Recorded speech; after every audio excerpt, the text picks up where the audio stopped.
G'day guys, welcome to my current addiction. This is Palia, a MMO that I've been playing quite addictively over the last couple of weeks. At the time of this video, I believe I'm close to hitting 110 hours on this, which is kind of crazy. This is a free game as well. There's early morning in Palia, the sun is slowly rising, and I wanted to make this video just to share the game, I guess, because it's kind of gone under the radar of a lot of people. This is what you would call, I suppose, a cozy game. Now it is an MMO, so there's plenty of things to do, but this is a game that's been heavily inspired by games such as Stardew Valley, Harvest Moon, and Disney Dreamlight. And I just wanted to do a little showcase, I suppose. Do a little showcase. So early game, you start off, you spawn in.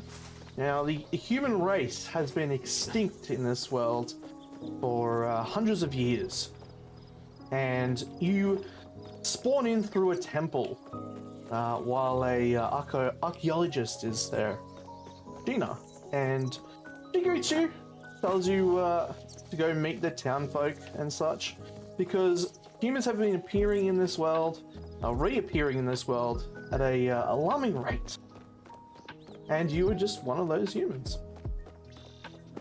So you're shown around the town, you're shown around the area, and you are given a plot of land, much like Stardew Valley and other games in the genre, and you are told you can cut wood, you can mine stones, you can fish, you can do so many different crafts or skills, as you can see here. So your journey starts off with a small plot of land and a tent, and then you're kind of just given free reign to clear up your little plot of land, build things, farm. But the main early game is very much heavily focused on quests following the main story. That takes you through different areas such as temples, which reminded me a lot of the old Legend of Zelda games. You actually get to explore a fire temple, a air temple, a water temple, I think it was a water temple, and a earth temple, I believe it is. You get to explore all of those, and if I remember correctly, there should be B-roll of that going on as we speak. These temples are pretty fun. They're full of puzzles, and they're completely unique. Now, I've completed the story that was available at this time, and I'm excited to see what is available in the future. But once you finish the story, which took me around 60 hours, remembering this is a free game, took me around 60 hours to finish the story, and once I'd done that, I still felt like playing, because it gives you a it's really hard to explain. So anyone who's played games like Stardew Valley, Harvest Moon would know this already. This just a little bit longer, just one more day kind of vibe. And all of it is very relaxing. So it gives you these incentives to maybe level up your farming, maybe go level up your lumbering, level up your fishing, things like that. Then there's collection things. So for example, as you complete temples, you unlock this vault area that I'm standing in now. And each one of these vault areas has its own collection requirements to unlock its major reward. And as you do so, you unlock even better, well, fancier furniture, I suppose. Because the end game really is just pimping out your house with fancy furniture and leveling up your crafting skills. Let me show you the guilds. Now there is a guild system, yes. They call them communities. You can create a community with other players and play together. But the guilds I'm talking about are more the guilds to do with the crafting and the skills. As you can see here, you have 8 different skills. You got furniture making, foraging, bug catching, hunting, fishing, cooking, gardening, and mining. Each one of these has their own guild leader. Hodari, for example, is mining, Tish is furniture making and foraging, and so on. As you level these up, once you get to level 10 of each skill, you unlock weeklies, which I've completed the majority of these weeks requirements. I haven't done catch bugs together. I do need to do that. Another player. And these in turn unlock even fancier furniture, I suppose. So the end game really is all about pimping out your house. Now I'm going to show you my house a little later. I just want to show you one of the guild shops. Where can I find somebody? Arnie over here. There he is. Arnie. Here's the Bug Catcher Guild. You can open up his shop. Now all of these items unlock depending on your skill level. For example, the quality of my bug catching bag. I've slowly unlocked that as I've leveled up my bug catching skills, as well as the little, let's just call them, it's Pokeballs. They're Pokeballs. The bug catching system is basically Pokemon. But I'm saving up for a bug catcher's plaque that I can put into my house, and also thinking of getting the butterfly lights wall, because I believe this one's actually animated, so I can have like a little bug room in my house. Now when it comes to the characters in the game, much like obviously Harvest Moon, Stardew Valley, a lot of the quests and interactions are actually locked behind the reputation system, I suppose. So moving over here to the relationships, you can see Ashura. I've only got him as a basic level 2 friend, but as I level him up, I can then unlock a key to his house, and a lot of the times if you have a key to the house will have a recipe for something that you can craft, whether it be furniture or perhaps it's a cooking recipe. But as you level up, you also get unlocked different furniture pieces.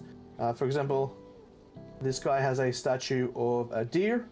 You definitely want to get that at some point.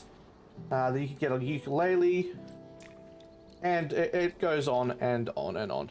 Now, some of these characters can also be romanced. I haven't really taken part in too much of the romance system just yet. I've just gotten this week started testing it out. We almost have Gina up to romance level 1.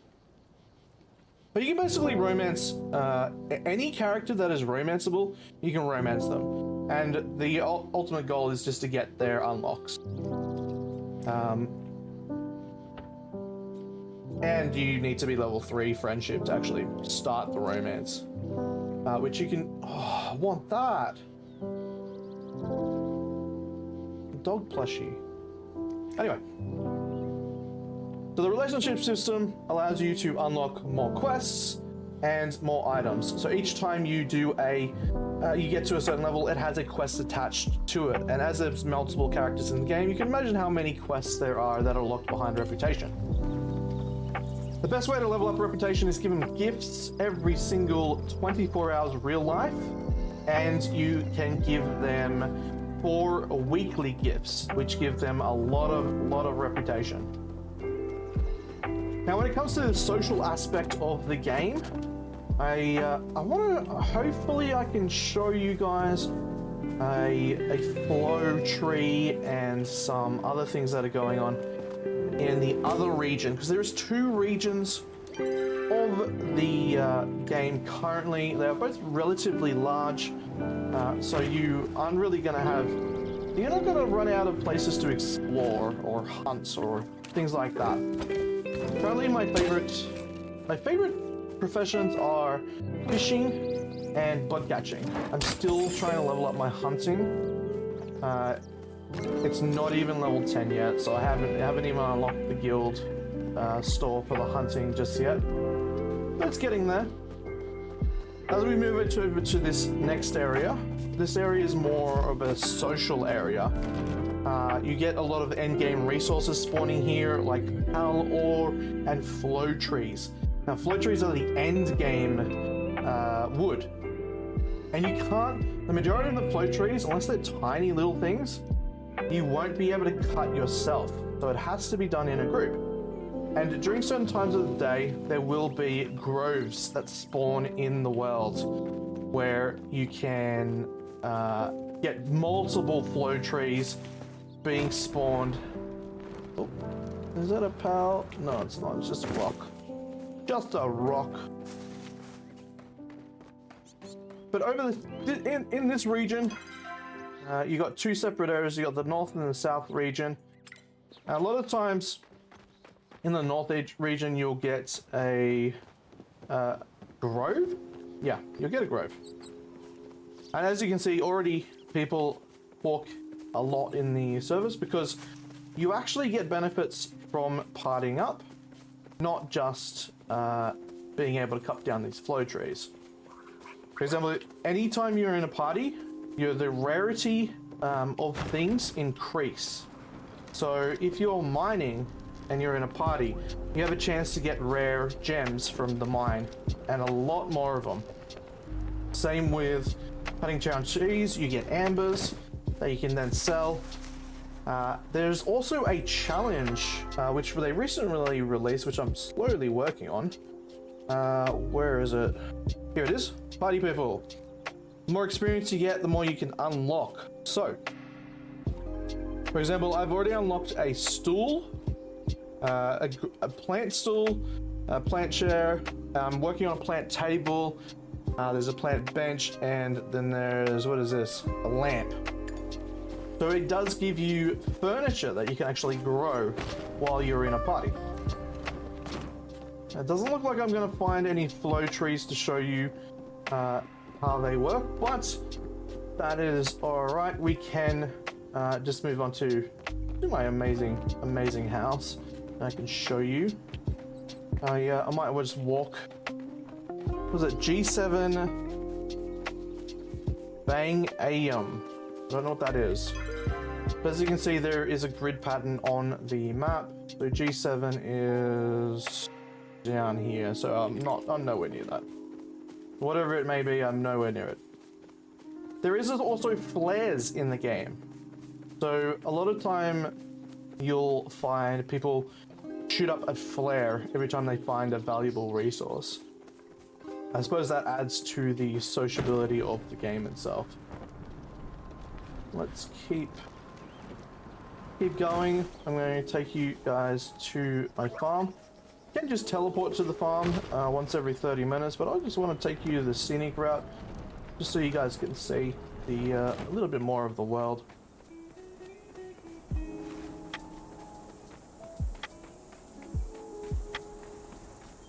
And here we go.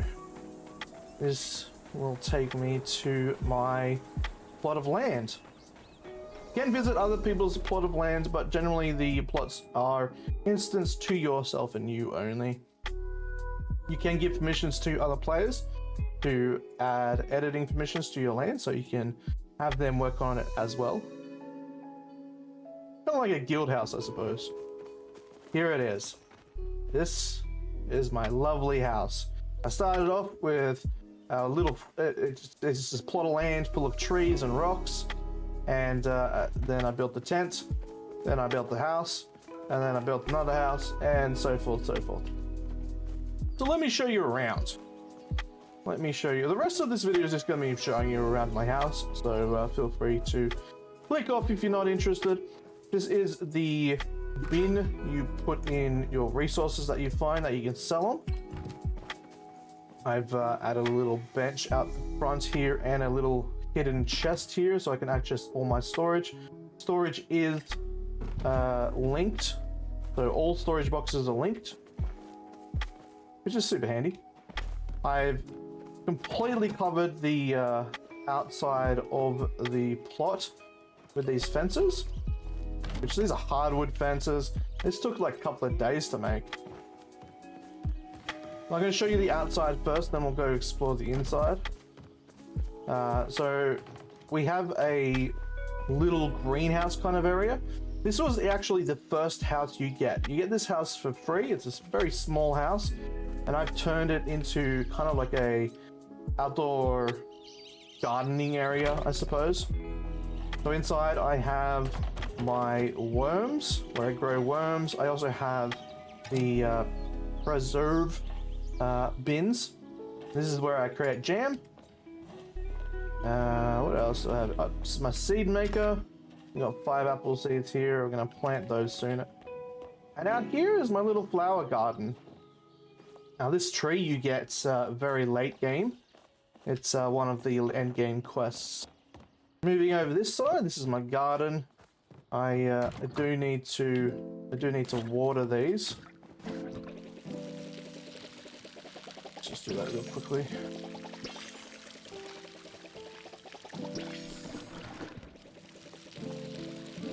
Now this is a fully upgraded watering can, so it does water a lot faster. I believe this is done. Yes, it is. Hell yeah. Nice. We can sell those apples. I've created like a little seating area around the fire. Now this fire, the reason we still have it is because there's certain things you can make with this fire that you could only make here. Like the Fisherman's Brew, which boosts your fishing skills. I recently got this fountain. It's pretty cool. Now over here, I'm working on just an outside, nice little area where I can, I don't know, make it look like chill area. Here we go. This is a flow tree. I actually got a seed for this, which is lovely. So this flow tree here, I don't believe it's, I think it, oh, that's the wrong one. Yeah, see how it heals?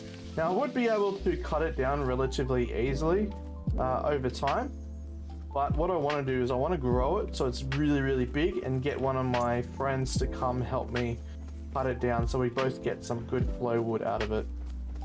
Around here we got a little porta potty, and this is my crafting area. Built a pavilion, and then we got our crafting planks.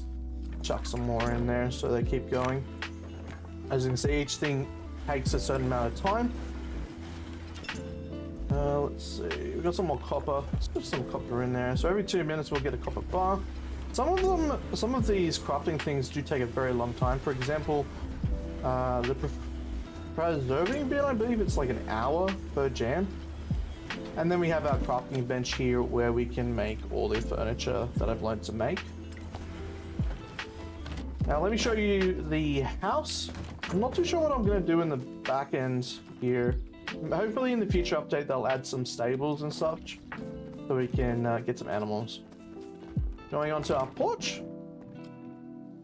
This is my display room.